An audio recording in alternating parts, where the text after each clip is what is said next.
Nile, Niger, Congo, Senegal, Orange, Limpopo, Zambezi.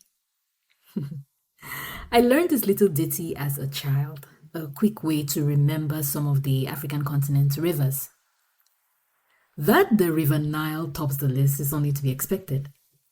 At over 6,000 kilometers or 4,000 miles, it is the African continent's longest and largest river.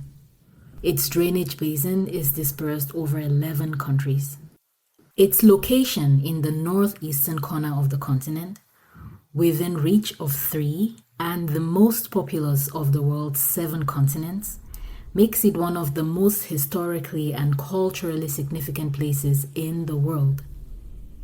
It is little surprise then that the civilizations that have emerged and flourished along its banks have been some of the most important to the African continent and the world. The ancient Egyptian civilization, which emerged about 4,000 years ago, is certainly one of the greatest of human civilizations. Ancient Egypt, however, owed its very existence to the river Nile. Its landmass consisted of the river's fertile floodplain and delta. The country's life force was driven by the Nile's annual flooding. Its sole means of cross-country transportation followed the river's path. To the ancient Egyptians then, the Nile was everything, the source and sustainer of the flow of life, an all-powerful primordial deity in its own right. In this week's episode of the Mythological Africans podcast, we read Hymn to the Nile, a song of praise to this great river, written around 2,100 years before present times. Hello friends, and welcome to the Mythological Africans podcast, where we read and talk about stories from African mythology and folklore. I am your host, Helen Nde.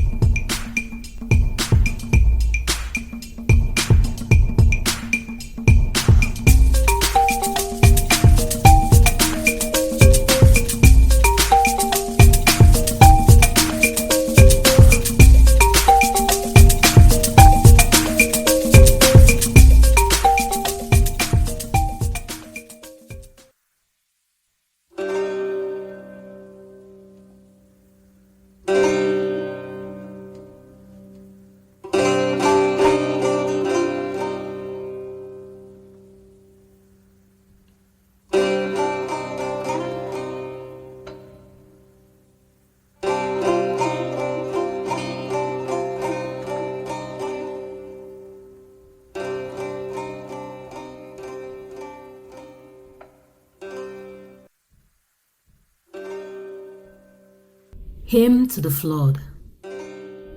Hail flood, emerging from the earth, arriving to bring Egypt to life. Hidden of form, the darkness in the day, the one whose followers sing to him as he waters the plants. Created by Ra to make every herd live, who satisfies the desert hills removed from the water, for it is his dew that descends from the sky. He, the beloved of Geb, controller of Nepri, the one who makes the crafts of Ta verdant. Lord of fish who allows south marsh fowl without a bird falling from heat. Maker of barley, grower of emerald green, creator of festivals of the temples. When he delays, then noses are blocked. Everyone is orphaned. And if the offerings of the gods are disturbed, then 1,000,000 men perish among mankind. If he is greedy, the whole land suffers. Great and small fall mourning. People are changed at his coming. The one who creates him is Snum. When he rises, then the land is in joy. Then every belly is glad. Every jaw has held laughter. Every tooth revealed.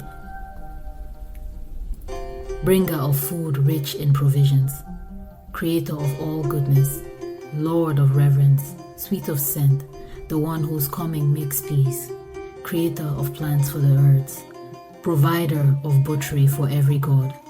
While he is in the underworld, sky and earth are in his charge, filler of storerooms, enlarger of granaries, the one who gives plenty to the orphan. grower of trees for every desire, without any cutting for it, creator of boats by his might, without any carpenter with stone tools. The mountains are quarried by his flooding, without him being glimpsed, without workers, without management for him. One who carries off in secrecy, and the place that is his is not known, nor can his cavern be glimpsed in writings.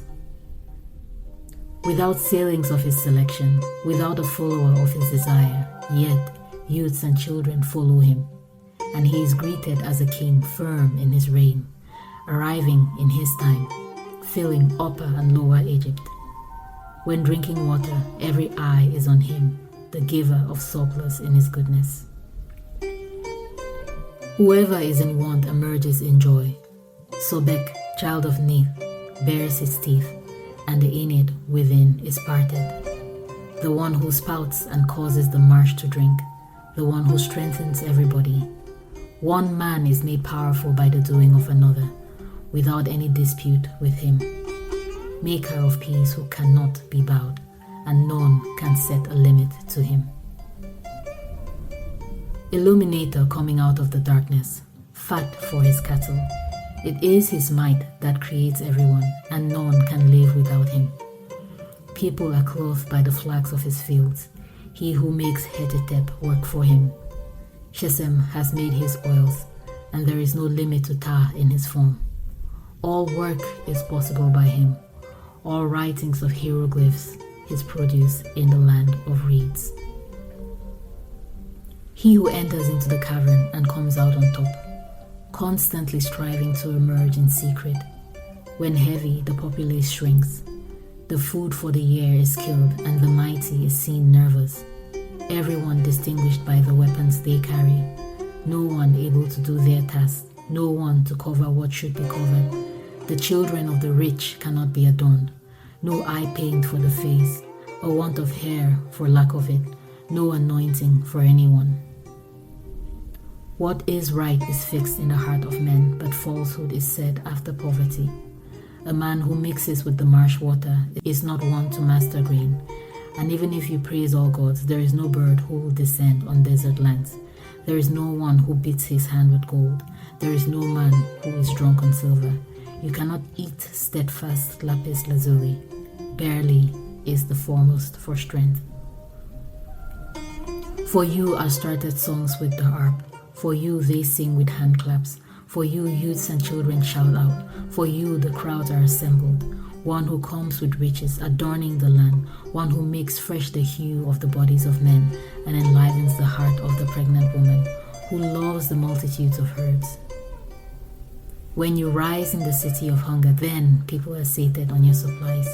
With stalks in the mouth, lotus at the nose, everything to sprout upon the earth, all vegetables in the hands of children, they can forget the mills, goodness cast over the streets, and this entire land leaping for joy. When the flood strikes, they offer to you, they butcher cattle for you, offering piles are made for you, birds are slaughtered for you, lions are snared for you in the desert, goodness is returned to you. They offer every god according to what the flood has created. In first quality incense, cattle large and small, birds for the flame. The flood in his cavern is the mighty one. His name is not known in the underworld, and the gods do not emerge with it. All people praise the name of the Aeneid. Have fear for the awe made by his son, the Lord of all, to make the two river banks verdant. Verdant the spirit at your coming. Verdant the spirit at your coming, O flood. Verdant the spirit at your coming. Come to Egypt, make its happiness. Make the two river banks verdant. Verdant the spirit at your coming. Verdant the spirit at your coming, O flood. Verdant the spirit at your coming. Men and earths are brought to life by your deliveries of the fields. Verdant the spirit at your coming. Verdant the spirit at your coming, O flood. Verdant the spirit at your coming.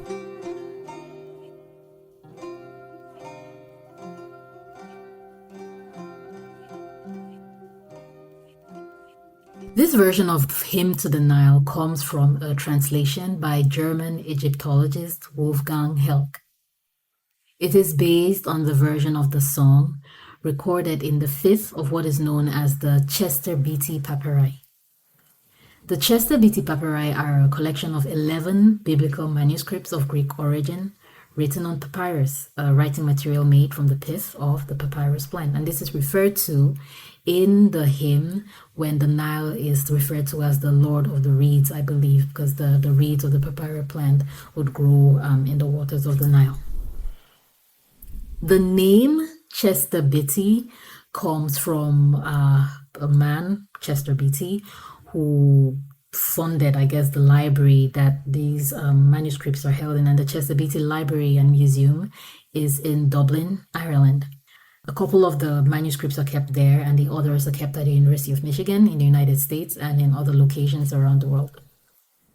There are other translations of the Hymn to the Nile, and one of the most popular is by French scholar Paul Guies, published in Recueil des travaux relatifs à la philologie et à l'archéologie égyptienne et assyrienne. And this is a book about the oral histories and archaeology of ancient Egypt and Assyria. And it was written by Gaston Maspero, another prominent European Egyptologist, this time of French origin. I chose this particular version of the translation for this episode because I really enjoyed the vivid poetic imagery in it. Hymn to the Nile is believed to have been composed by a scribe called Enana. And if that name sounds familiar, it is because you may have heard it before in relation to the tale of two brothers. This is one of the oldest folk tales in the world, and we have done an episode about it, so you should check the episode notes for a reading and discussion that we had about that story. I'll put a link in there for that. To really appreciate ancient Egyptian mythology, you need to understand that to the people of that time, the gods, often in the form of larger-than-life natural phenomena like the sun, the moon, rivers, mountains, and the like, were very much alive and present and in constant communication with the people. So when Enana describes the Nile as maker of barley, grower of evergreen, creator of festivals at the temple, feeder of the orphans, and the like, or as the maker of peace who cannot be bowed and none can set a limit to him, he meant this quite literally. Without the work of this great and powerful and mysterious being, life as they knew it at their time would literally be impossible. They would not have food. They would not have the means to travel around their country. They would not have a means to make sense and organize their lives. And so the Nile was celebrated and propitiated, and its annual flooding commemorated with elaborate festivals. For example, at the start of the 8th stanza, Enana describes the Nile as the illuminator coming out of the darkness. And this is believed to be in reference to a festival known as the Night of the Drop. And according to the myth associated with this festival, the flooding of the Nile, and this is the event which powers all of life across the country, is triggered by a tear from the eye of the goddess Isis dropping into the river. And why does Isis cry? To mourn her beloved husband, Osiris, who was murdered by his brother Set. And that's a story for a whole other episode. And the night of the drop is still celebrated as Lilet and Nukta, or the Feast of the Drop. On June 17th, so this is coming up, Egyptian families will go out for picnics on the banks of the Nile. And in some communities, women prepare balls of dough, each one for each family member. And these balls of dough are kept outside overnight and then carefully examined the next day to predict each person's fortune. I find this poem very inspiring because it captures a sentiment I truly believe us Africans and humans as a whole urgently need to nurture and rediscover as applicable. And this is a deep and abiding appreciation for how our lives intersect with and are dependent on the natural world. It's not enough to know, because you learned it in school, that we need the carbon cycle to live. We can appreciate the small and large ways this shows up in our lives, from the role our very breath plays in it. And this then connects to how our daily choices affect it all. And this knowledge is, after all, the first step to becoming more intentional in how we might do what we can to leave things better than we find them. The question of just how much you as the average person can make a change for a better environment compared to, large corporations or industrial processes is a complex one. Some people argue that, hey, you trying not to pollute the environment with plastic is not comparable to that one flight you take to go see family, and that's fair. At the same time, it's kind of nice not to pollute the environment with plastic and to grow a garden and the little things you can do, the small choices you can make here and there to, leave the environment better than you found it. This is a theme that I will explore in this year's second edition of the MA Quarterly Essay. Much is being said about what is needed for African people to preserve a sense of personhood and prerogative in the modern world. And I really believe that an important part of this is to deepen our understanding and appreciation of the very land which we call home. And what better way to do this than through the stories we have told ourselves for centuries, millennia even, about this land. So we'll stop here for this week. As always, there are links to further reading and listening in the episode notes. And in the next episode, we will explore the Nile, this time from the perspectives of the peoples of Sudan. So thank you for listening, and I will see you next week.